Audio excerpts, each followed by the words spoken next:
Welcome back to redheart.com as well as the Crochet Crowd. I'm your host Mikey, and in today's tutorial we're going to explore this Christmas wreath throw. But before you turn me off and say I'm not in the mood for Christmas, this tutorial project is really interesting because you can use the same concepts to put names, to put other photos, to put your own shapes and ideas within an Afghan.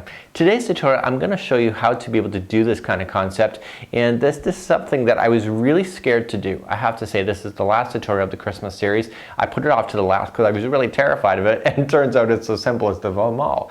So let's begin. Let me tell you a little bit more about this in just a moment. So the whole gist of this particular Afghan is that you're looking at it from a graph perspective. So just think if it's graph paper, you got the horizontal and the vertical lines. You can use the same concept to put in your own names. Maybe you like the game of Tetris. Maybe you've seen Mario Brothers where people have done Afghans like this and they put their own shapes, but it looks very pixelated. This is the perfect project for that. So there are two types of granny squares being used within this project. You have the solid colors, and so you'll see solid white, greens, reds, within this project, and then you'll have two tones, and the two tones are what is giving the angles for when things are shifting around. So for example, we have a solid green here, but then we notice around it we have two tones of green and white on both sides, which give it the angular effect. So basically, even on the outside, it appears to be a ribbon that's chasing around the outside. You have a solid two-tone, solid, and basically it's allowing you to have like a pixelated version of a photograph, but using granny squares to do it. So you just have to think about it like you could draw your own shape on a graph paper and just kind of fill it in with the colors, and then use every crossing point for your graph in order to make the color that you need for that particular square. So for example, you'd have your white, and then the next one you'd have your two-tone, and then maybe if you wanted to do one that's up here, you might want to do white to go on an angle, and then of course the two-tone to keep it going up on an angle. It's a very, very easy concept to be able to master. There's a lot of work that's involved in making these kind, but a lot of people like to spend that extra time to be able to do very personalized pictures, names, and anything like that within Afghans. So I'm going to go over, before I let you go, I'm going to go over some of the techniques on attaching these particular squares at the end. Before I take you to the studio and show you how to do the granny squares, because the granny squares are not typical than what you're used to, so you have to put some faith into that. Now when you go to attach these at the end, is that you're going to leave a long tail and use that tail to sew it to the neighbor, but basically you want to do all of your particular squares at one time and then start laying it out and putting it together all at one time. And if you're anxious, you can always put it together as you go as well. What you're going to be noticing is that we're going to be turning this square when we go to make it. We're going to be doing one side and then we're going to turn it around and come back the other way.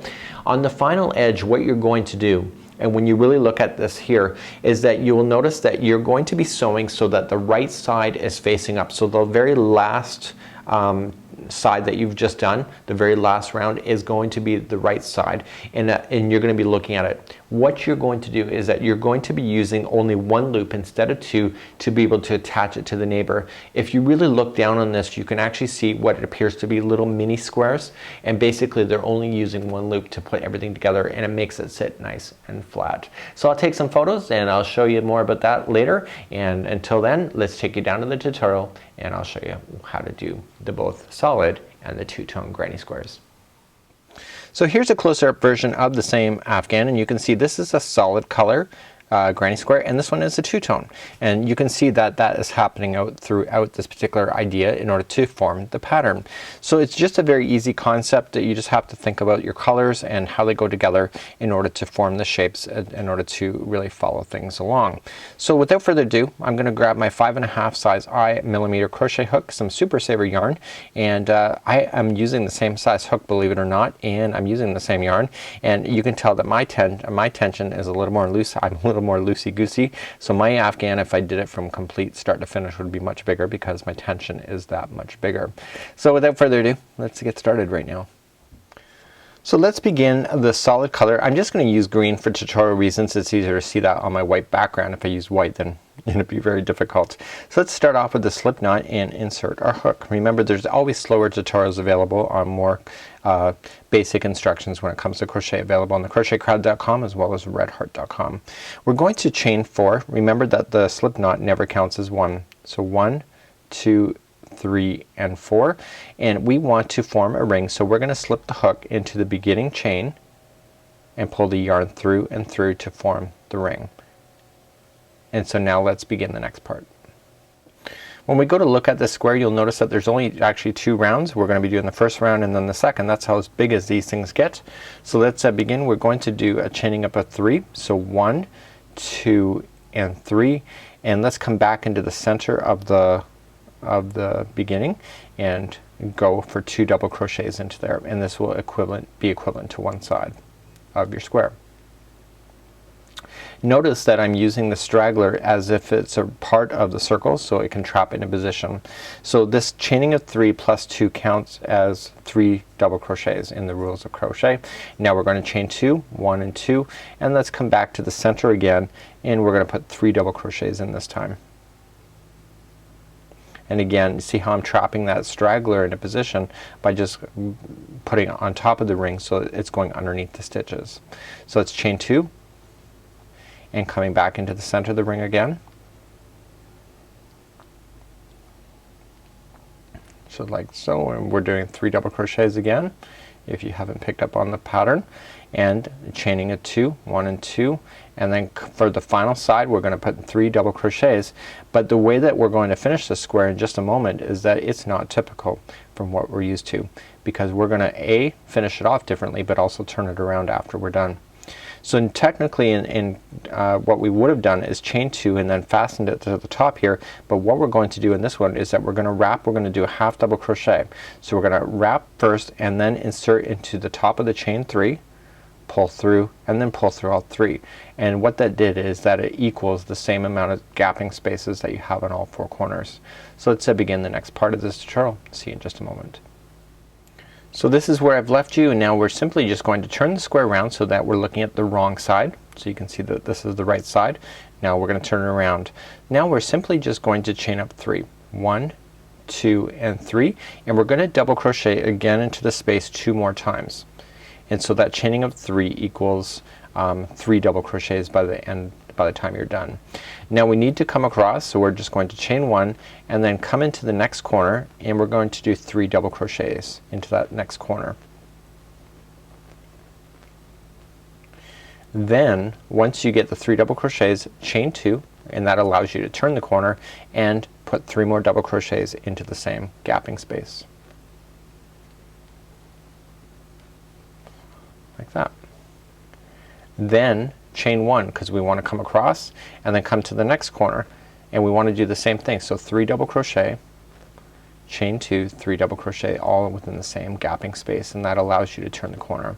So there's your 3, chain 2, and then 3 more double crochets back in.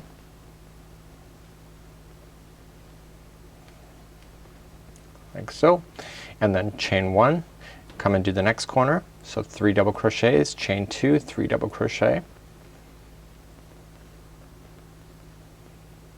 Okay, so there was 3, chain 2, and 3 double crochets back into that same corner. Now we're coming all the way around, so we have to then chain 1, and this time we've already done portion of the corner when we started, so this time you're only going to put 3 double crochet in first, like so, and then chain 2, and then slip stitch to the top of the beginning chain 3, and that completes off your item. So you'll fasten this off and you'll leave enough yarn on here so that you can actually go all the way around to be able to do your stitch work. When you're going to fasten these together with the neighbor, you'll be fastening it so this side is facing up. You will see that these particular stitches are kind of folded up toward the top. You're only going to use the back loops when you go to attach to the neighbor, and then you'll have the beautiful stitch work as you've seen in the original. So fasten this off, and when we come back we're going to start the two-tone square next. So now we're going to do the two-tone square, and we're going to be using 2 colors at one time as we do it, and it's almost the same on either side. It's just a very clean way to be able to do a two-tone. So the very first decision you need to make is that you need to make sure that the darker color is the color that you start with. So in this case it would be red, and so I'm going to use green and pink as my next one, and so I think the pink in my opinion is darker, so I'm going to use the pink to start with when I go to do this. So always use the darker color first. So let's begin. I'm using the darker color and I'm going to form my slip knot again. So I'm using Super Saver once again, and simply remember the slip knot never counts as one, and we simply need to chain 4. So 1, 2, 3, and 4. And what we want to do is we want to form a ring, so we're going to slip the hook into the beginning chain, pull through the yarn like so, and now you have your first round ring. And like before, the straggler, just pretend it's part of the ring as we move up. So we're going to start the next part, and this is where it gets a little more complicated, but it's still very doable. So now we're going to begin, and we're just going to chain 3. So 1, 2, and 3. That, remember, in the rules of double crochet, that is a double crochet, and we want to double crochet 2 more times into that ring.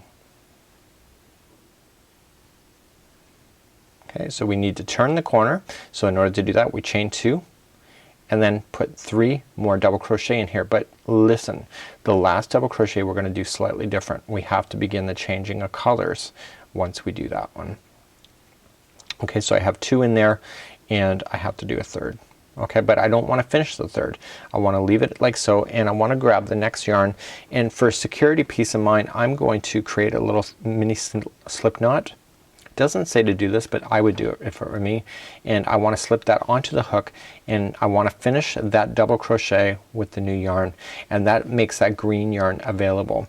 You do not want to fasten off this pink one at this time. You want to leave it on, and the straggler we can bury it in. So move that straggler out of the way. Sorry, move this yarn that we still need out of the way. Put the straggler down on top of this section here, and it will get trapped in a position. So to begin this new color is that we chain 2 right away, so 1 and 2, and then we double crochet 3 more times into that same corner.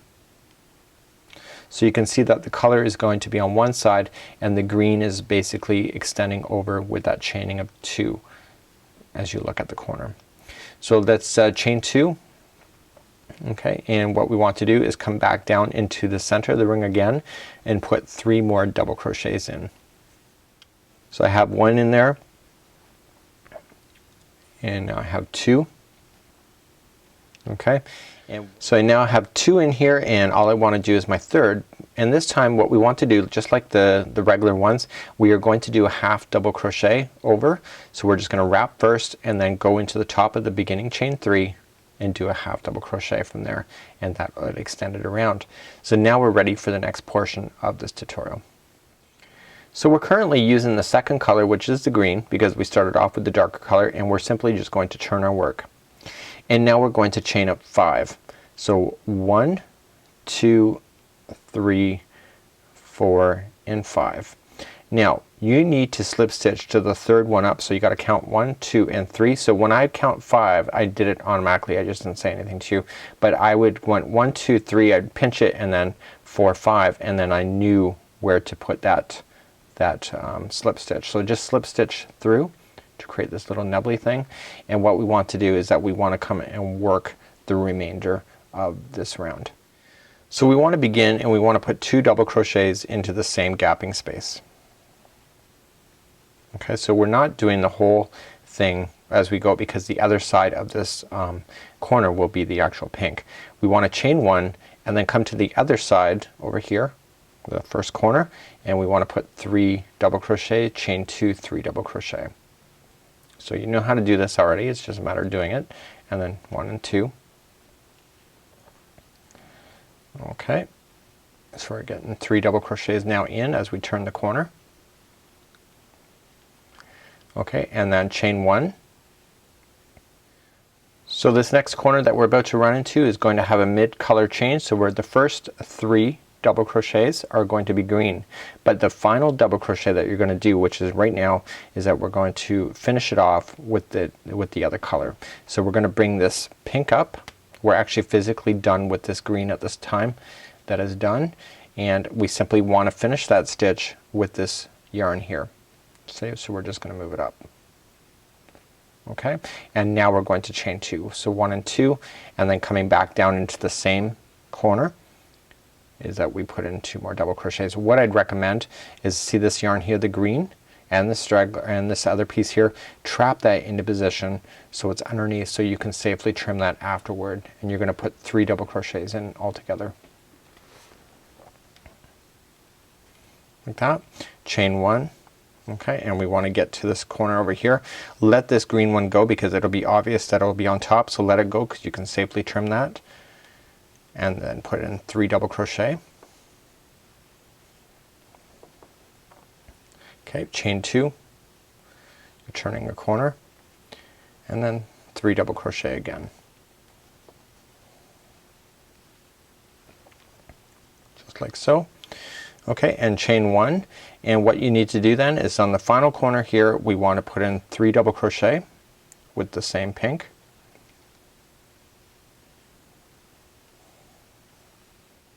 And once you have your 3 in here, see this nubbly thing, you're just going to go inside of that and just slip stitch it together so it brings everything together just like so. And so then you're going to fasten this off.